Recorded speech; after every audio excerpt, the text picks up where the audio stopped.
할렐루야. 한 주간도 잘 지나셨죠? 또 멀리서 가까이서 또 인터넷을 통해서도 말씀 앞에 선 사랑하는 성도들에게도 이 시간 동일한 하나님의 말씀 은혜가 함께 누려지기를 주의 이름으로 축원합니다. 아멘. 오늘 말씀 신명기 5장 1절부터 보겠습니다. 모세가 온 이스라엘을 불러 그들에게 이르되 하나님 여호와께서 호렙산에서 우리와 언약을 세우셨나니 이 언약은 여호와께서 우리 열조와 세운 것이 아니요 오늘날 여기 살아있는 우리 곧 우리와 세우신 것이라. 여호와께서 가라사대 나는 너를 애굽 땅에 종되었던 집에서 인도하여 낸 너희 하나님 여호와라. 나 외에는 위하는 신들을 네게 있게 말지니라. 너는 자기를 위하여 새긴 우상을 만들지 말고 위로 하늘에 있는 것이나 아래로 땅에 있는 것이나 땅 및 물속에 있는 것이나 아무 형상이든지 만들지 말며 그것들에게 절하지 말며 그것을 섬기지 말라. 나 여호와 너희 하나님은 질투하는 하나님인즉 나를 미워하는 자의 죄를 갚되 아비로부터 아들에게로 3, 4대까지 이르게 하거니와 나를 사랑하고 내 계명을 지키는 자에게는 1000대까지 은혜를 베푸느니라. 너는 너희 하나님 여호와의 이름을 망령되이 일컫지 말라. 나 여호와는 나의 이름을 망령되이 일컫는 자를 죄 없는 줄로 인정치 아니하리라. 여호와 너희 하나님이 네게 명하신 대로 안식일을 지켜 거룩하게 하라. 우리가 지금 십계명 강해인데 십계명 어떻게 볼 것인가, 어떻게 이해할 것인가, 그렇게 제목을 하면 훨씬 더 이해는 좋은데 다시 듣는 십계명 이렇게 하는 데는 이유가 좀 있어요. 그것도 어떻게 이해할 것인가 그러면 자꾸 우리 쪽에서 또 가고, 다시 듣는 그러면 새롭게 하나님 앞에 우리가 듣는 쪽이 되니까 그게 맞는 것이죠. 지난 시간에도 말씀드린 대로 기독교 역사 2000년 플러스 십계명이 된 1500년 정도까지 하면 거의 3500년 정도를 이 십계명이 많이 오해되어 왔다는 것을 말씀을 드렸어요. 그래서 그것이 상당히 이게 중요한 주제인데도 그것을 간과해 버렸어요. 그러다가 최근에 와서 10여 년 전부터 많은 그 신학자들이 다시 문제를 제기해서 많은 그 발전과 연구들이 이루어지고 있다고 말씀을 드렸고요. 그래서 지난번에 말씀드린 그 최근에 한국에서도 김시장 교수가 쓴 이 데칼로그라는 책, 이게 이렇게 두꺼워요. 한 가지 아쉬운 것은 제가 글을 올린 대로 구속사적인 맥락에서 좀 이해하기가 어렵다는 그 부분에 좀 명쾌하게 설명이 아직 없어요. 구약학자라 구약에 있는 십계명을 그 당시 이스라엘 사람들이 들으면 참 좋을 내용이에요. 이해하시겠죠?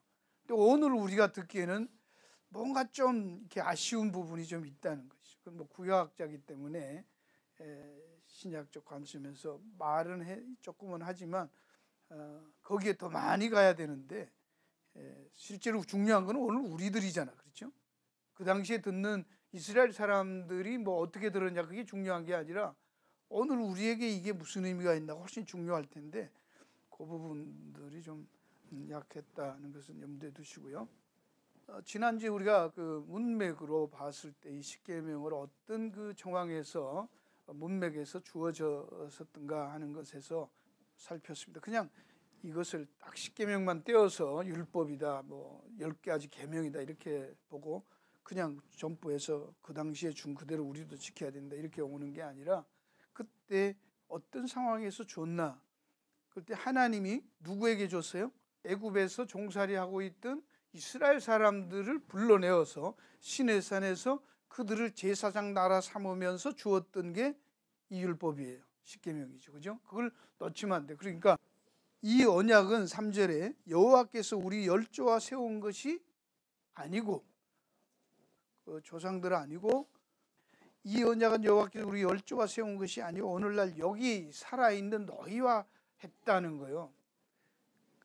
그러니까 그때 1세대들은 거기서 듣고 다 죽었고 가나안에 안 들어갔기 때문에 지금 너희들하고 했다. 그렇게 또 말을 해요. 그렇죠? 벌써 바뀌었지요?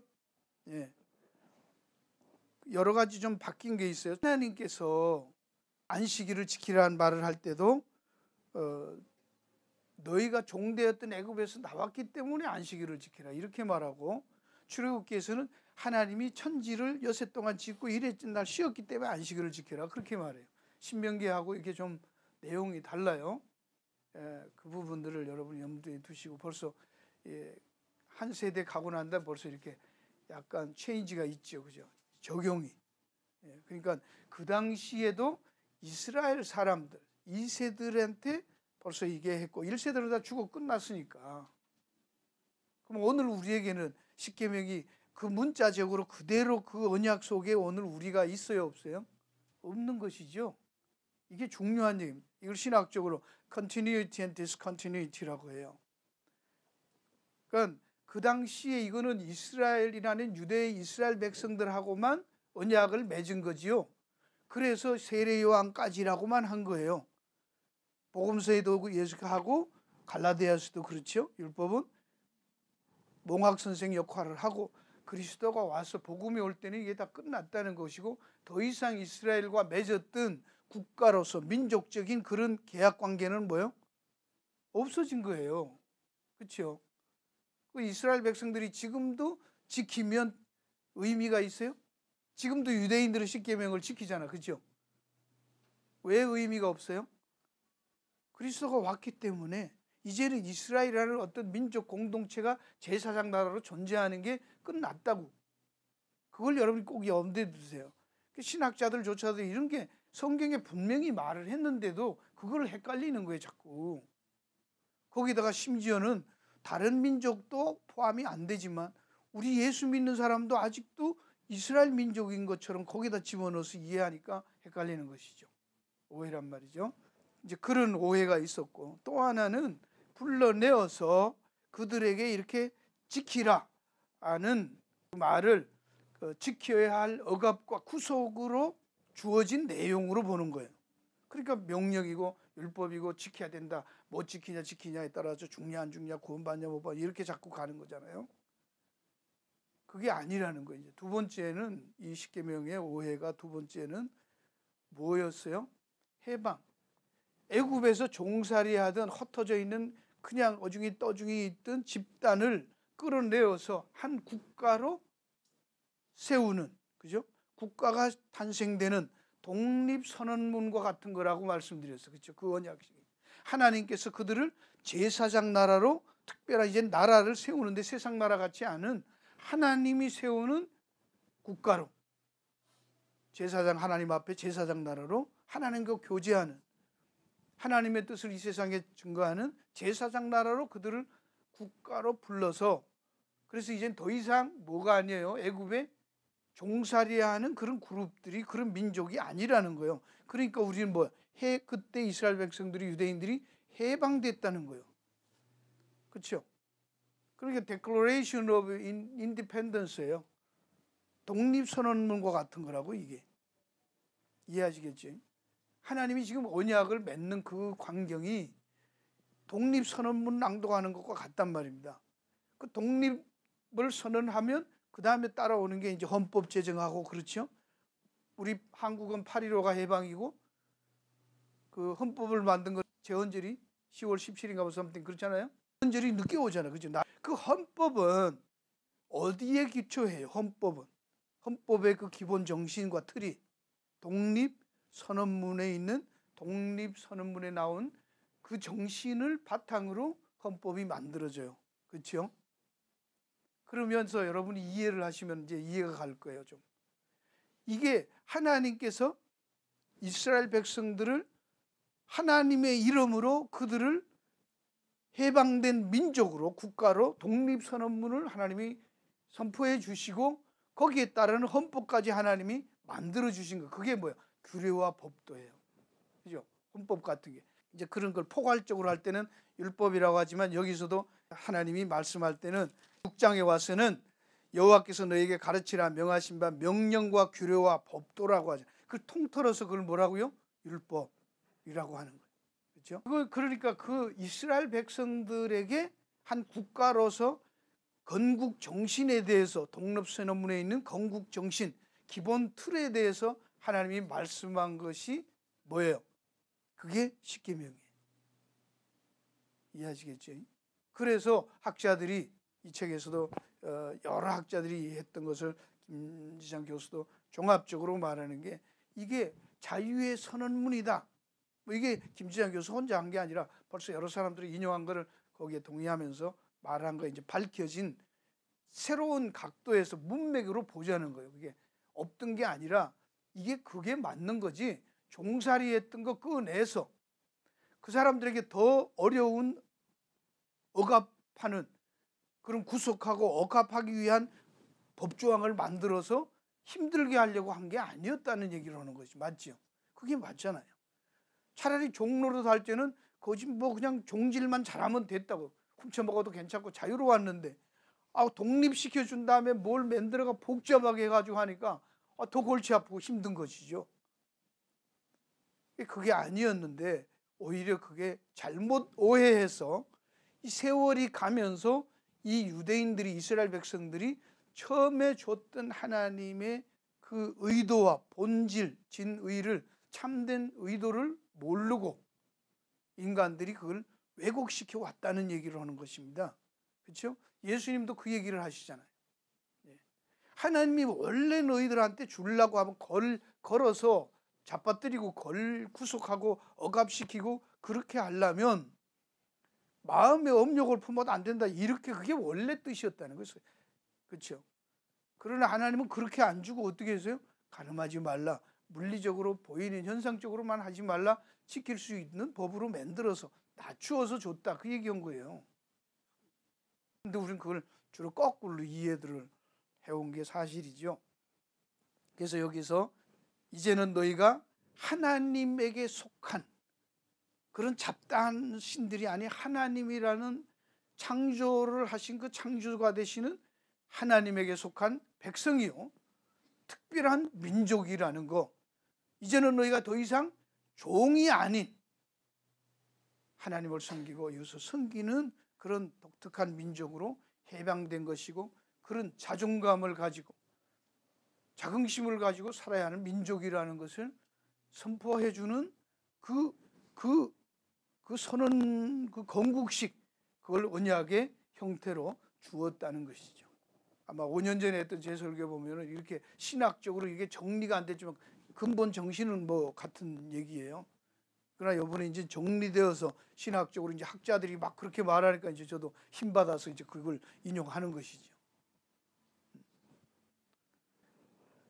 그럴 때 이것은 일방적으로 위에서부터 하향적으로 명령하고 억제이고 구속하는 것이 아니라, 언약이라는 말은 상방이 합의하에서 오케이 그럴 때 도장 찍는 거잖아요. 교제적인 거, 관계적인 거예요. 그러나 중요한 것은 뭐예요?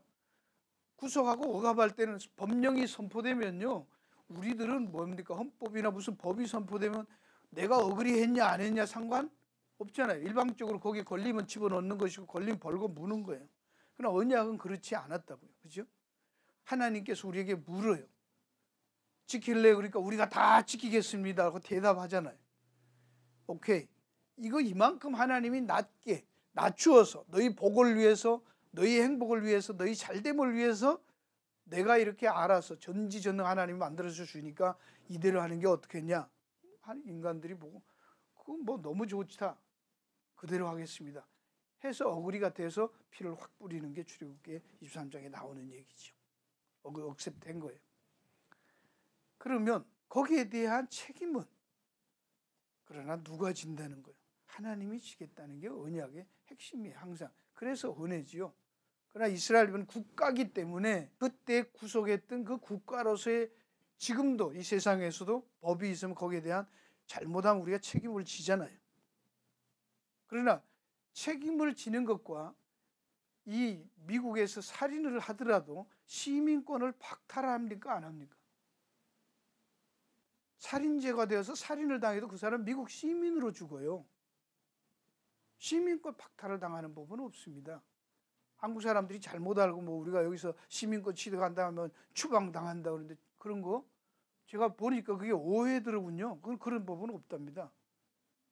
그건 살인죄에 대해서 미국 헌법이 정한 규정대로 사형이냐 무기징역이냐 뭐 이렇게 하는 거지 시민이 아닌 거 아니에요. 그러니까 그래도 감옥에 가도 USA 감옥에 가는 거지 메이드 인 코리아 감옥에 가는 게 아니에요. It's different. 그렇잖아? 음식이 다르고 장소가 다르잖아. 미제인데 그래도. 그런 오해들이 많이 있어서 함부로 뭐 설명하는데 그 부분을 여러분이 일단 염두에 두시면 좋겠고요. 그래서 명령과 규례와 법도라는 것은 거기에 디테일하게 적용되는 내용들을 준 거지 십계명은 근본 정신이었다는 것을 여러분이 꼭 마음에 두셔야 됩니다. 그래서 저는 이게 데칼로그냐 계명이냐 이렇게 하는데 그래서 데칼로그라고 바꾸어서 많은 것을 연구하고 했지만 저는 제 입장은 여전히 그냥 계명으로 보는 게 옳다고 생각하는 거예요. 왜 그런가 하면 예수님께서 마태복음 22장 34절과 40절에 보면 어떤 율법사가 와서 질문해요. 어느 계명이 큽니까? 라고 물을 때 예수님이 하나님을 사랑하고 그것이 첫째 되는 계명이고 둘째는 이와 같은 내 이웃을 내 몸같이 사랑해라. 이것이 온 율법과 선지자의 강령이라고 해서 계명으로 말씀을 해요. 거기에서 그냥 10가지 말씀이라고 풀지 않고 하나님의 말씀에 이르지 않고 계명이라고 분명히 말씀을 해요. 그리고 또 우리가 간 대로 너에게 새 계명을 주노니, 그죠? 새 계명. 예수님 또 계명이란 말을 또 해요. 그러니까 왜 구약 사람들이 그것을 계명이라는 의미를 잊어버리고 그걸 자기들의 생각으로 그걸 율법화시킨 게 문제지 근본 정신을 얘기하는 데서는 무슨 단어를 썼든지 그거는 우리가 문맥으로 확인하면 되는 거잖아요. 그렇죠? 계명이라고 말하는 것은 다음번 마지막 그 새 계명 얘기할 때 더 자세히 왜 그런가를 설명을 하겠고요. 그러나 여기서 일단은 우리가 지난번에 본 대로 이게 이스라엘의 근본 정신, 하나님과 이웃 사람들에 대해서 백성으로 살아가는 독립선언문과 같은 그 근본 정신이 뭐냐? 너희들은 너희를 어떻게 생각하고 하나님을 어떻게 생각하는 근본 정신에 대한 선언이지 그걸 지키라는 법조문으로 준 것은 아니었다라는 것을 염두에 두시면 좋겠습니다. 그래서 또 그 다음에 또 하나는 오해가 보면 우린 십계명을 요약할 때 예수님께서 첫째는 하나님을 사랑하고 둘째는 이러니까 어떻게 이해를 해요?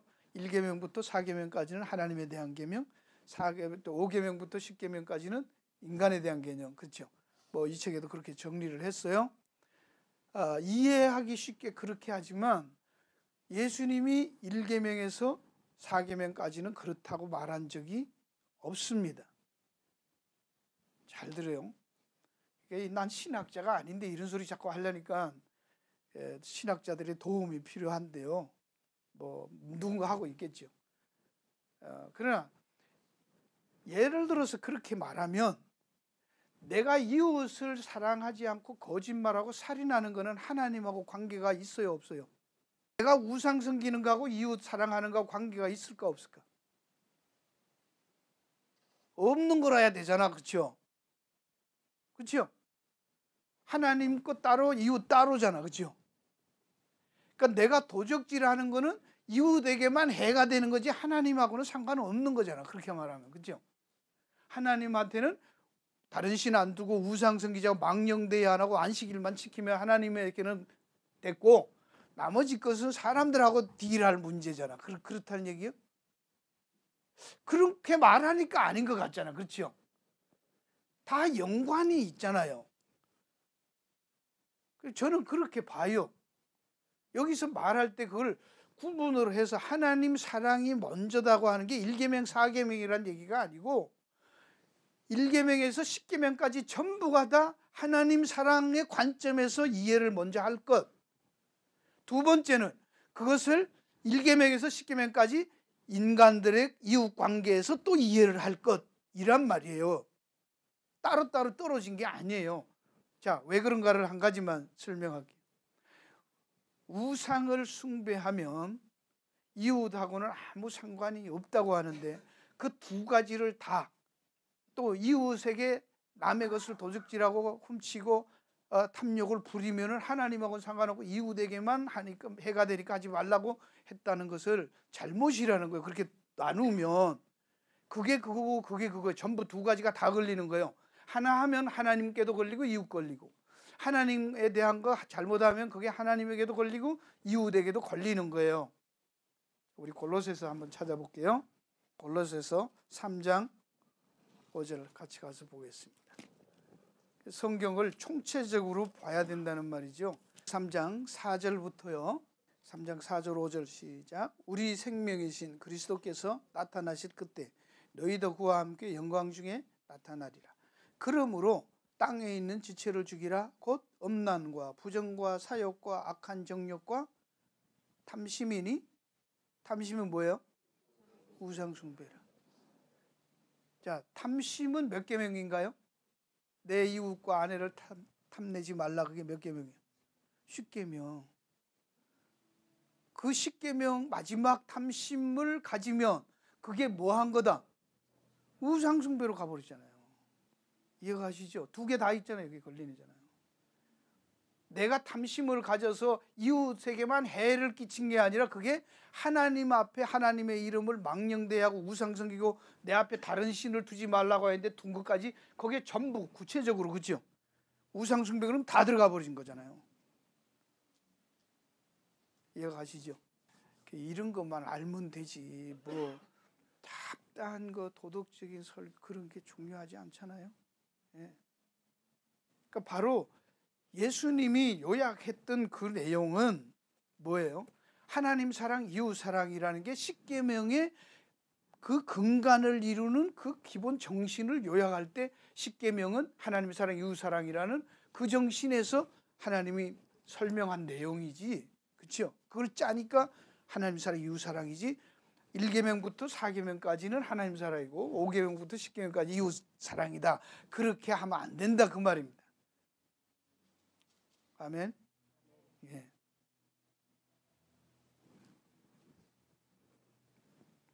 여기에서도 그런 얘기가 책에 없어요. 그런 걸 이제 구속사적인 맥락에서 못 보기 때문에 오늘 우리하고 무슨 관계가 있나, 이게 참 우리는 그게 가장 중요한 건데 그런 구속사적인 거를 문맥을 무시해버리면 뭐 이해가 안 되는 거죠. 근데 이 십계명의 구조에서부터도 재미가 있습니다. 우리는 십계명을 볼 때 출애굽기에 있는 대로 나는 너희를 애굽 땅 종되었던 데서 인도하여 낸 여호와라 하고 제1계명, 이제 그건 선이고, 이제 1계명에 들어가면 나 외에 다른 신을 내 앞에 두지 말라. 2계명은 우상을 섬기지 말라. 또 3계명은 망령되 여호와 이름을 망령되하지 말라. 4계명에 안식일 지켜라. 이렇게 가잖아요. 근데 그게 똑같다고 성경을 가지고 있는 모든 기독교라고 말하는 성경을 갖고 있는 데가 다 같다고 생각하는데 달라요. 지금 이 개신교 전통은 출애굽기 20장 2절 그것을 서론으로 보고 1계명을 나 외에 다른 신을 두지 말라. 그게 1계명으로 가지요. 쭉 이제 그렇게 가서 10계명 가는데요. 교회는 지금 유대인들은 똑같은 건데 10계명이 우리하고 달라요. 어떻게 다르냐면 서로 선으로 주었던 그 서두에 있는 그거를 1계명으로 쳐요. 나는 너희를 종되었던 애굽 땅 종되었던 그 애굽의 집에서 너희를 구원하여 낸 하나님 여호와라. 그게 1계명이에요. 그리고 2계명하고 3계명을 합쳐서 2계명으로 봐요. 내 앞에 다른 신을 두지 말라, 우상 섬기지 말라, 우상 만들지 말라. 그거 두 개가 같이 해요. 사실 우리는 그거 지난번 제가 설교할 때는 그 두 개가 좀 겹치는 부분이 있다고 했죠, 그렇죠? 네, 그때 난 이거 못 봤어요, 이런 거. 그렇게까지 뭐 연구할 사람이 아니에요, 그렇죠? 근데 보니까 새롭게 지금 했는데 재밌는 거는 그거를 이제 다른 건 다 똑같은데 지금 유대인들과 우리가 그런 차이가 있다니. 서론을 그 사람들은 제일 중요한 게 오늘 그 신명기에 있는 것처럼 내 앞에 다른 신을 두지 말라 이거보다는 제일 1계명이 우리가 누구며 하나님은 누군가, 그래서 어떤 관계에 있나 그게 제일 중요한, 거기에서부터 설명이 그 다음 2, 3, 4, 5, 6, 7, 8, 9, 10까지 있다는 거예요. 너희가 종되었던 애굽에서 구원하여 이끌어낸 여호와, 그게 1계명이라는 거예요. 그거 지키면 된다. 그래서 이 신명기 6장에도 쉐마, 유명한 말이죠. 이스라엘 사람들이 이거 너무너무 유명하게 중요하게 생각해요. 쉐마, 내 말을 들으라. 그러니까 제일 그게 빠지고 나서 하면 안 된다는 것이죠. 그게 너무 중요하니까 거기에서 하나님이 어떤 하나님이고 우리는 어떤 상태에 있었는데 우리가 왜 하나님을 섬겨야 되고 왜 다른 신을 섬기지 말고 우상 만들지 말아야 안식일지가, 그게 전부 그 제일 1계명에 다 있다고 보는 거예요. 그거에 대한 부연 설명이 다음 2계명부터 10계명까지라고 이스라엘 사람, 유대인들은 그렇게 이해를 하고 있어요. 그래서 1계명 부분 서언이 없고 바로 1계명으로 들어갔고요. 근데 로마 캐토릭에는 어떻게 할 것 같아요? 우리하고 똑같아요. 서론 있고 1계명이 있고 그 다음에 2계명이 없어요.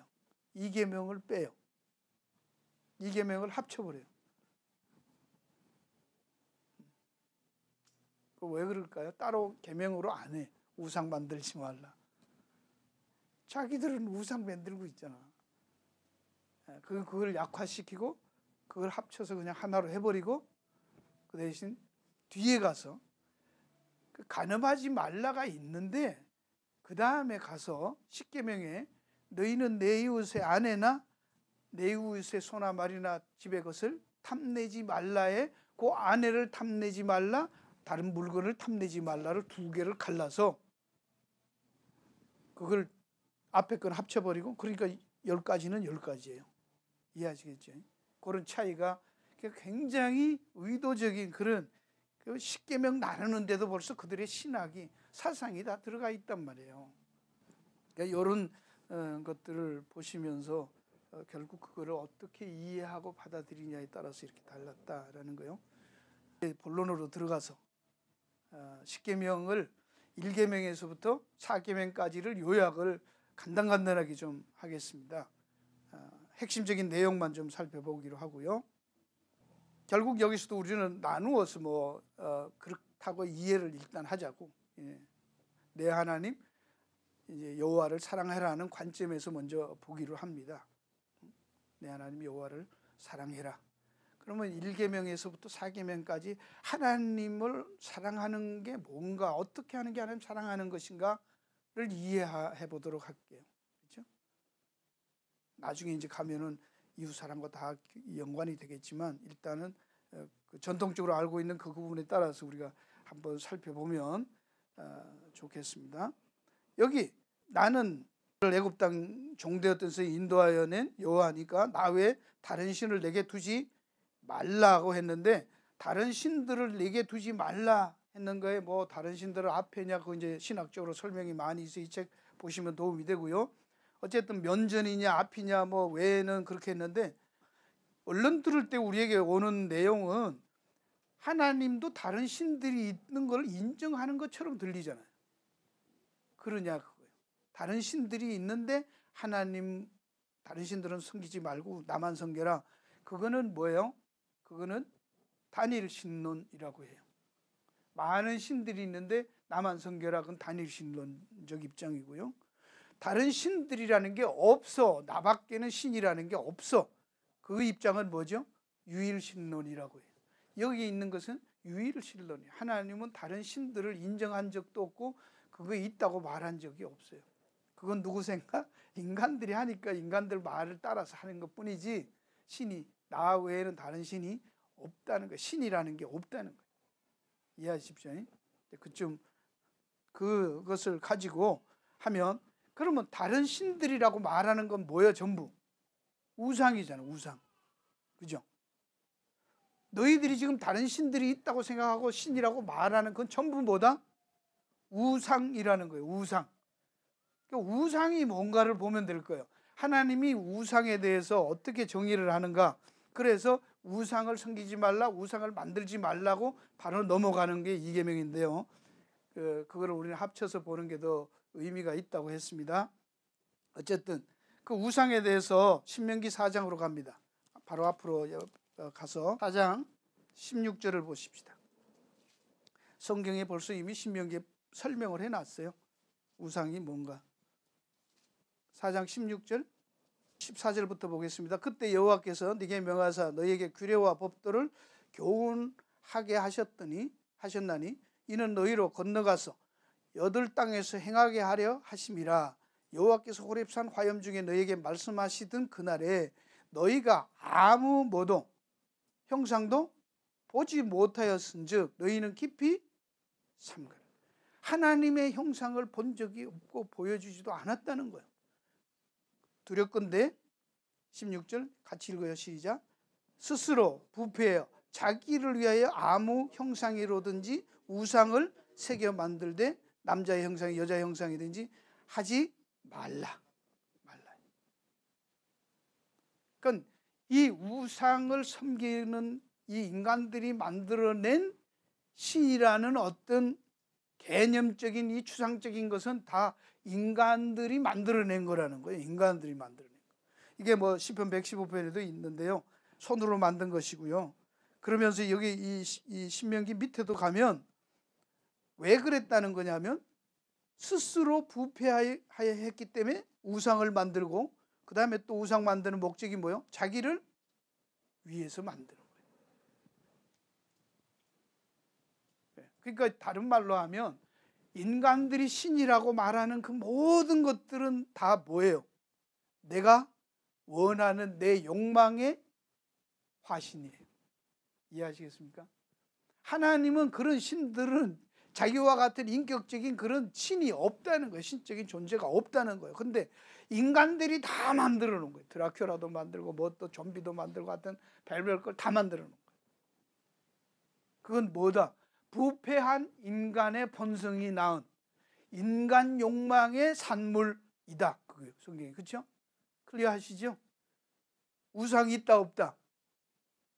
우상이 있어요. 그건 뭐예요? 인간이 만든 것이에요. 그게 우상이에요. 그러니까 각자 우상이 다 있어요. 왜?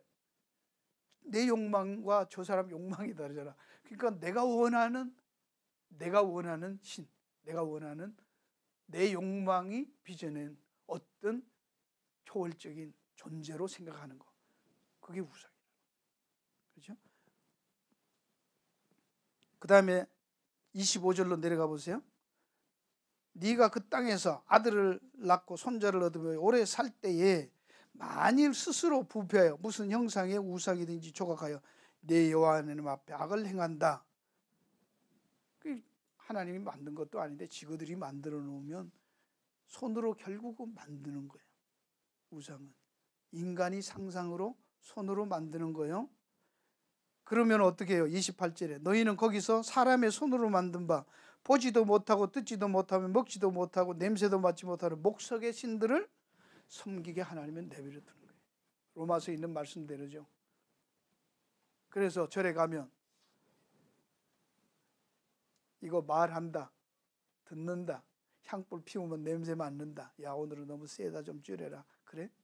요 아저씨가 없다는 거잖아. 듣지도 보지도 말도 못하는데 그 앞에 가서 왜 이거 하냐고. 그건 누가 만든 거예요? 내가 그러고 싶다. 내가 원하는 내 욕망의 형상화일 뿐이다. 그래서 이 우상이란 말이 성경에는요, 형상, 모양 이런 것에 대해서 하나님이 만든 유일한 형상과 모양이 있어요. 하나님은 당신의 모습이 아니고 당신의 형상을 따라 누구를 만들었어요? 사람을. 예, 창세기에 있는 말씀이죠. 그죠? 예, 당신의 형상을 따라서 창세기 1장에 서 내가 사람을 우리의 형상을 따라 우리의 모양대로 사람을 만들자. 형상이 드러난 폼으로 된 게 사람이잖아. 그러니까 누구만 만들어? 우상은 하나님의 열심, 하나님의 관심, 하나님의 말을 그렇게 디자이어가 욕망 이름 이상한데 하여튼 디자이어예요. 하나님이 간절히 원하는 게 눈으로 보이게 나타난 게 뭐예요? 사람. 그러니까 다른 건 하지 말라는 거, 하나님만 하시는 거예요. 그러면 우리가 우리 마음에 원하는 걸 만들면 그게 헛개비지만, 꽝이지만 그 순간에 우리가 뭐가 되는 거예요? 하나님 노릇하는 거잖아요. 그렇죠? 이해하시겠습니까 이제? 예. 내가 하나님 노릇하는 거죠. 왜? 어떤 형상을 만드는 것을, 그 마음의 생각대로 어떤 형상을 만드는 건 하나님만이 하시는 거예요. 그렇죠? 근데 나도 내 욕망과 내가 원하는 대로 뭘 만들어 버리면 내가 하나님 노릇한 게 되잖아.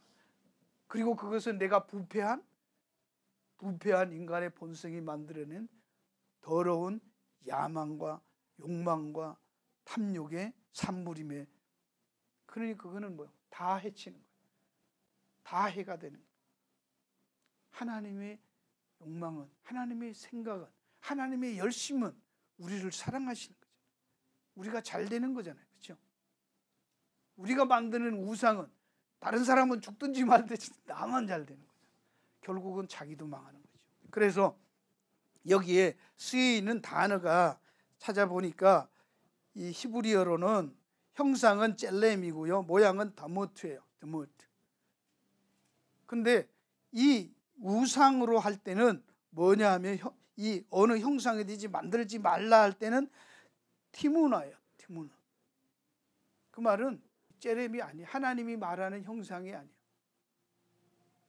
그 다음에 우상은 페셀인데 그게 형상화된 거예요. 내가 원하는 모양을, 형상을, 어떤 이미지를 내가 원하는 눈으로 볼 수 있게 한 건, 이게 헬라어에 보면 우리가 그리스도의 형상으로 할 때는 에이콘이에요. 에이콘 투 데우, 하나님의 형상. 예수 그리스도는 하나님의 형상이라고 해요. 에이콘. 그게 이미지란 말이죠. 근데 인간들이 만들어내는 우상은 모양인데, 모양이 뭐냐면 에이돌론이에요. 에이돈에서 온 거예요. 에이돈은 요즘 말하는, 여러분 뭐래요? 아이돌이라고 하지. 아이돌들, 그렇죠? 젊은 무슨 아이돌. 그 아이돌은 어디서 왔냐 하면 에이돈에서 온 거예요. 에이돌론인데 그거는 에이돈이라는, 내가 보았다, 보는 거예요. 형상을 보이도록 만든 거가 아이돌이에요. 우상이. 전혀 다른 단어를 썼어요. 그러니까 그렇게 하지 말라라는 것입니다. 우리에게 하나님의 관심은 어떤 우상을 만들어 놓고 내 욕망의 형태로 닮아가고 섬기고 그거를 하는 쪽으로 가면 우리는 어떻게 닮아가요? 그 형상대로 닮아가요. 그렇죠? 욕심과 부패의 화상으로 닮아갈 거 아니야. 그래, 하나님이 그러면 안 된다는 거예요. 너희는 누구를 닮아야 돼? 하나님의 형상. 눈으로 보이는 게 누구? 그리스도. 그거를 닮아가야 되는 거예요. 그래서 그리스도를 닮자고. 우리에게 있는 아이콘이지 우리는 아이돌론이 아니란 말이에요. 이해하시겠습니까? 그래서 하지 말라는 거예요. 왜? 누구를 위해서? 하나님 위해서가 아니라 너와 이웃을 향해서. 그런 것이 하나님을 제대로 아는 것이고 하나님을 사랑하는 것이란 말이에요. 하나님을 사랑하면 그를 알고 그를 섬기고 그와 함께 동고동락하는 관계를 맺고 가야 되잖아요. 그렇죠? 그게 사랑이죠. 하나님 사랑한다 그러면서 하나님 따로 내가 따로, 내가 원하는 거 만들어가면서 하나님이 만들어 놓은 형상 치워버리고 내가 만든 우상 섬기면 아닌 거잖아요. 하나님은 아들을 죽여서 당신의 형상을 뭐 하기 위한 거예요? 회복하시는 거잖아요. 그게 구속이라고, 구원이라고 하잖아요. 그래서 이제 그것이 바로 다른 신을 두고 우상을 섬기게 되는, 그것이 어디로 가요? 하나님의 이름을 망령되이 일컫는 쪽으로 빠진단 말이에요. 그게 망령되이 일컫는 거다라는 거예요. 우상을 만들고 다른 신이라고 있다고, 없는 데 있다고 하고 하나님 외에도 다른 신이 있다고 하는 그 자체가 뭐죠? 망령된 거잖아요. 망령이라는 게 뭡니까? 보통 이렇게 나이 많은 사람들이 제정신 아닐 때 뭘 들었다? 망령 들었다고 하죠. 그게 전부 연결이 되어 있는 거예요. 결국 우리의 욕망이 빚어낸, 그래서 하나님을 이름을 망령되이 한 것이고요. 바로 그것이 어디로 또 들어갑니까? 안식일로 가잖아요. 하나님은 정신없이 하는 게 아니야. 너희들이 뭐 우상을 안 섬기고 다른 신 안 섬기고 뭐 망령되이 안 하고 그런 것을 지키는 게 아니라 하나님은 너희를 종되었던 애굽의 집에서 인도하여 내어서 광야에서 죽으라고. 아니죠. 나와서 out of 어디에서부터 나와서 get into 그죠? 들어가야 될 거 아니에요. 어디로? 안식의 땅으로, 안식의 장소로. 하나님이 하신 그 안식에 들어가는 데까지지, 하나님은 끄집어내기만 하고 해방만 시키면 끝이다가 아니에요. 이해가 가십니까? 하나님의 사랑은 우리를 끌어내어서 내버린 게 아니고, 이제는 감옥에서 구원해서 끄집어내 줬으니까 네가 알아서 잘 먹고 잘 살아가 아니고, 끄집어내어서 당신의 집으로 불러들여서 아들 삼아서 상속자 삼아서 누리게 하시는 것이죠. 그러니까 거기에 들어가면 안식일에 중요한 게 뭐라고 그랬어요? 뭘 안 하는 게 아니라 하나님이 다 해놨으니까 그거 누리라는 게 안식일의 정신이었잖아요. 그렇죠? 그게 하나님 사랑하는 거예요. 여러분이 주일날 와서도 이게 안식일 하나님이 주신 그거다는 걸 다시 리마인드하고, 그럴 때 하나님을 사랑하는 거, 그걸 알아주는 거, 그렇죠? 고백하는 거. 그거 없이 오늘 안식일 날 극장 안 가서 뭐 음식점 안 가서 문 닫았어, 그 자체는 뭐 광야에 나오고 끝난 거죠. 노분 누리는 거죠. 그래서 하나님 사랑하는 것을 얘기할 때 예수님께서 수고하고 무거운 짐 다 내게로 오라고 마태복음 11장에 하면서 12장에 가면 바로 안식일이 그 다음에 따라 나오잖아요. 그렇죠? 똑같은 의미입니다. 왜 그런가를 봐야 돼요. 결국 우리가 중요한 것은 결국 어디에 있어야 되는 거예요? 안식일에 들어가 있다는 걸 확인하고 누리는 상태까지 가야 그게 진짜 믿음이 온전해진 거예요. 그래서 그리스도 안에 있으면, 그리스도 안에 최종적으로 확인해야 될 것은 우리가 그리스도 안에 있냐 그거예요. 그거 그리스도 안에 있지 않으면 다 꽝. 그렇죠? 우리 시간적인 개념으로 볼 때 애굽에서 나왔지만 가나안에 안 들어갔다고 하지만, 하나님의 관점에서 보면 나오는 순간에 벌써 뭐예요? 가나안에 들어간 거예요. 광야가 가나안이라고 했잖아요. 그래서 안식은 바로 샬롬입니다. 그건 다 끝난 거예요.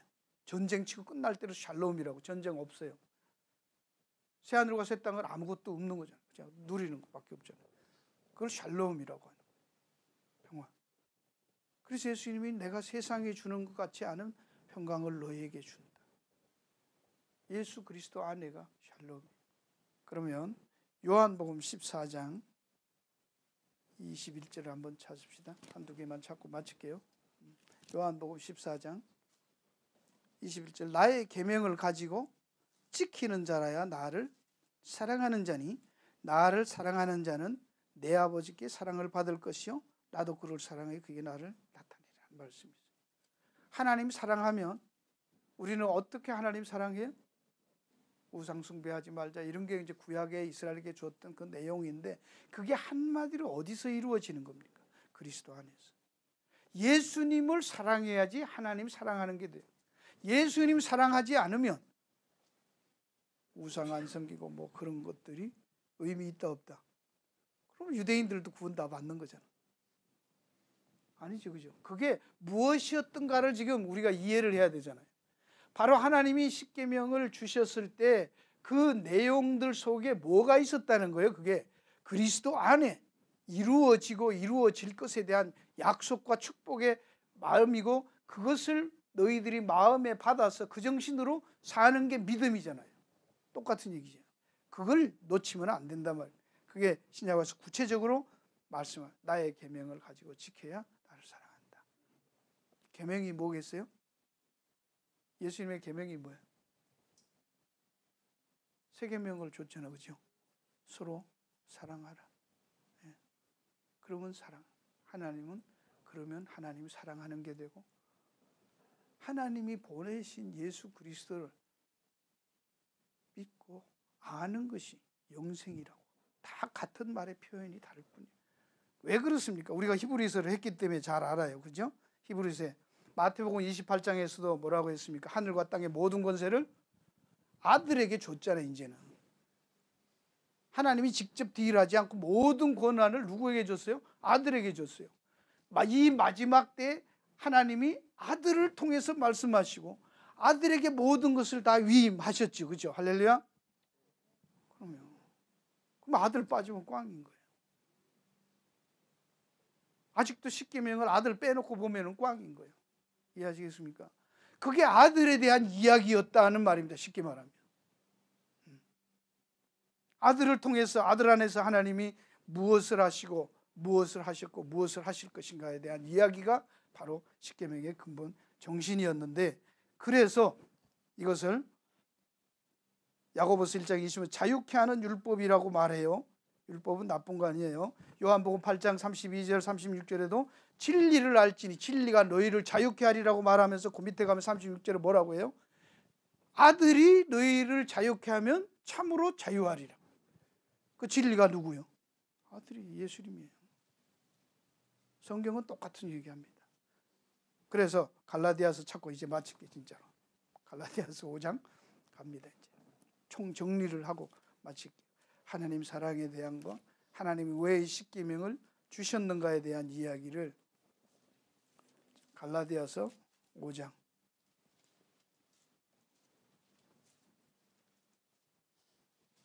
여러분이 선에 하나님께 십계명을 주시고 언약식을 하면서 그 십계명 이스라엘 백성들에게 주었던 그 핵심이 해방 독립선언이라고 얘기했어요. 그런 것 같은 자유의 헌장이란 말이죠. 그죠? 독립선언과 같은 그런 자유 헌장이었어요. 너희는 더 이상 종이 아니다. 하나님에 속한 자유인이다. 그 얘기를 신약에 와서 어떻게 설명하나 보세요. 갈라디아서 5장 1절 그리스도께서 우리로 뭐하게 하려고? 자유케 하려고 자유를 주었으니 그러므로 굳게 서서 다시는 종의 멍에를 매지 말라. 이제 그 종의 멍에를 매지 말라가 무슨 뜻인가요? 이제 이해가 가시죠? 어떤 말입니까? 다시 세상적인 것, 애굽적인 그런 노예, 다른 것들의 우상에 얽매여서 내가 만든 신의 지배를 받는 걸 다 우상 섬기는 것, 종의 멍에를 매는 거예요. 그건 참 자유가 아니라는 거예요. 그렇죠? 그 다음에 13절로 갑니다. 갈라디아서 5장 13절 형제들아 너희가 자유를 위하여 뭐 했어요? 부르심을 입었으니 그러나 그 자유로 육체의 기회를 삼지 말고 오직 사랑으로 서로 종로를 섬겨라. 사랑. 육체의 기회로 삼지 말고 이게 뭐죠? 앞에 있던 거하고 다른 말로 하면 뭐 똑같은 거죠? 종의 멍에를 매는 거예요. 그게 내가 우상을 만드는 거예요. 내가 스스로 부패한 내 인간의 욕망의 화신에 따라서 살지 말라 그 얘기죠. 그리스도가 우리를 자유케 한 것은 거기에서 벗어나겠다. 이거는 지켜도 되고 안 지켜도 되고 무슨 율법 조항이 아니고 뭐예요? 근본 정신이요, 자세요, 삶의 태도. 이게 다른 것이죠, 그렇죠? 어떻게 그 사랑해라 그런데 사랑은 어떻게 법에 걸려 안 걸려? 얼마나 사랑해야 되는 거예요, 그죠? 사랑에는 잣대로 재울 수 있어요? 없다고 그랬잖아요. 추상명사예요. 그냥 사랑하면 돼요. 사랑했다 그러면 되는 거예요. 자, 오늘 이 말씀에서 하나님을 사랑하는 것, 십계명의 근본 정신은 우리를 이 세상의 억압과 세상의 타락한 세상의 구조와 힘의 논리 그것을 만들어낸 인간들의 부패한 욕망이 빚어낸 그런 모든 제도와 화상들, 형상들, 원리들에서 이제 해방됐으니까 해방되면 거기에서 구원해 나왔으니까 구원하신 그 하나님의 말씀 우리를 자유케 하시는 그리스도 안에서 누리며 하나님을 바라보고 사시라. 그게 뭐다? 하나님을 사랑하는 것입니다. 기도하겠습니다. 주님 감사합니다. 이 자유의 복음, 자유의 선언 바로 하나님께서 3,500년 전에 이스라엘 백성들을 구원하시고 주셨던 그 하나님, 바로 그 하나님의 그 동일한 자비와 사랑과 은혜의 하나님, 언약의 하나님, 우리에게 복을 주기 위해서 그들을 부르시고 세우셨던 하나님, 오늘도 그리스도 안에서 그것들을 성취하시고 이루시고 은혜로 우리에게 주시고 우리를 부르시고 제사장 나라 삼으시고 우상 섬기지 않고 하나님 바라보며 이 세상에 대해서 자유롭게 살기를 원하시는 하나님의 심정을, 마음을, 뜻을 헤아릴 수 있고, 그래서 감사하며 감격하며 살도록 도와주시옵소서. 예수님 이름으로 기도하옵나이다.